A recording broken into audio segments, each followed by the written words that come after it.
প্রতিবাদের কণ্ঠে প্রতিবেদন। অপহৃত স্কুল ছাত্র ফরহাদ উদ্ধার, জনতার হাতে ধরা পড়ল অপহরণকারী। সিলেট থেকে প্রতিবাদের কণ্ঠে চাঞ্চল্যকর এক ঘটনায় সিলেট মেডিকেল নবাব রোড এলাকা থেকে অপহৃত সপ্তম শ্রেণীর ছাত্র ফরহাদকে উদ্ধার করেছে স্থানীয় জনতা। শনিবার ২৬ অক্টোবর রাত ৯টার দিকে কলকলিয়া বাজার এলাকায় এক অপহরণকারীর কবল থেকে শিশুটিকে উদ্ধার করা হয়। স্থানীয় সূত্রে জানা গেছে, ফরহাদকে একটি সিএনজি অটোরিকশায় জোর করে তুলে নেয় অপহরণকারী। পথে তাকে ভয় দেখানো হয় ব্লেড ও কাঁচি দিয়ে, এমনকি নেশা খাওয়ানোর চেষ্টাও করা হয়। ভয়াবহ আতঙ্কের মধ্যেও সাহস হারায়নি ফরহাদ। সুযোগ বুঝে পালিয়ে এসে স্থানীয় এক ব্যক্তিকে পুরো ঘটনাটি জানায়। সেই খবর মুহূর্তেই ছড়িয়ে পড়ে এলাকায়। রাতারাতি ক্ষুব্ধ হয়ে ওঠে জনতা। অল্প সময়ের মধ্যেই তারা অপহরণকারীকে ধরে ফেলে, গণধোলাই দিয়ে পুলিশের হাতে তুলে দেয়। উদ্ধারের পর ফরহাদকে তার পরিবারের কাছে ফিরিয়ে দেওয়া হয়েছে। এই ঘটনায় এলাকা জুড়ে তীব্র ক্ষোভ দেখা দিয়েছে।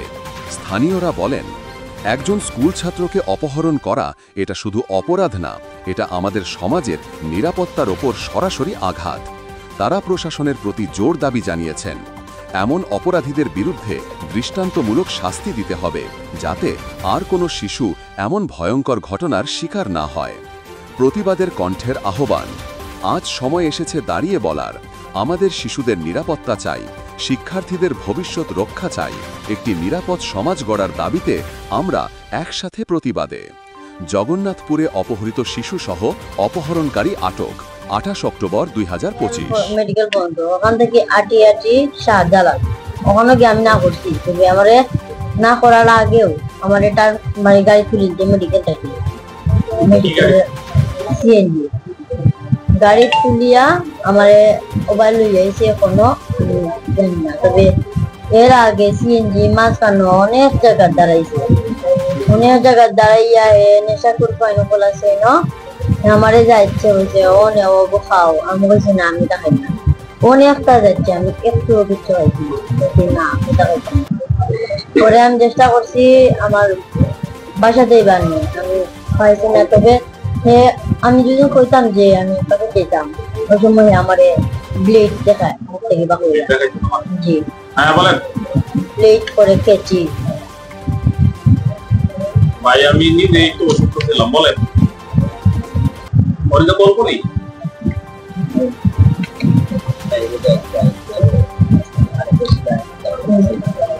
এই থেকে নামিয়া বাস উঠতে দৌড় উঠতে গিয়া আমারে বলতে উঠে যাও। তো বাস উঠার বাদে একটু আমি জানা বলছি ওখানে আঙ্কেল দে আঙ্কেল আমারেও কয়, আমার দুইটা নিয়ে গিয়ে আমার বাচ্চায় আমারে নিব গিয়ে বলছে আমারে বেশি বেটা কয়ে উঠিয়া না তোমারে আমরা যাই, তুমি সে আমি চিনি নেই এমনি এইসব কই থেকে পরে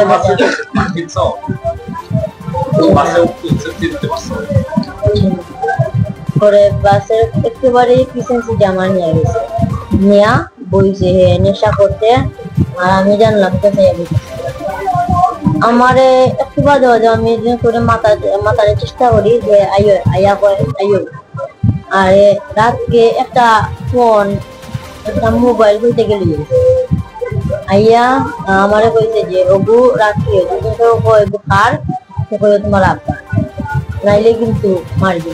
কইয়া ও লেটবা কইরা কই ওগু দিয়া পুষ মামে দেখায় নাকি কইয়া নিজে নিজে ওটা আমি ওদের ইয়া কিটা করছি না আর মারছি না। তবে কালকে রাত্রে আমারে কোনো একটা বই গড় আছে, একটা গড় লইয়া গেছে দিচ্ছে, গড় গিয়া ঘুমাইছে। আমি ঘুমাইছি না, নেশা করতে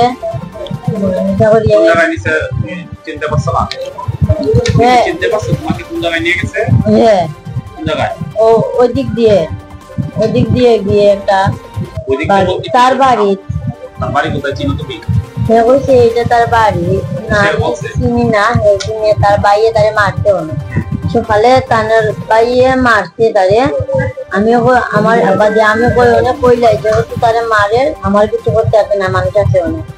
তো আমি কইছি একজন রে আঙ্কেল ওরা জুড়ে কইছি, পরে তাই 100 টাকা দিতে চাইছিল যে তুমি যাও কি বাড়ি লোয়ার লাগে দিতে না, আমারে টানিয়া গাড়ি তুলিয়া আনিছে পরে বাজারও আনার পরে একজন আঙ্কেলে তারে দড়িয়ে আনছেন দিতে কইছেন যে এত শুরু করছে কিন্তু আমার বাসা কইয়া তারে আইনা অন্য রাখছেন পরে আমি কই অনেক নাই সেরকম বাজে আমি একজন বাইরে হচ্ছি পরে বাইয়ে কোনো বাজারে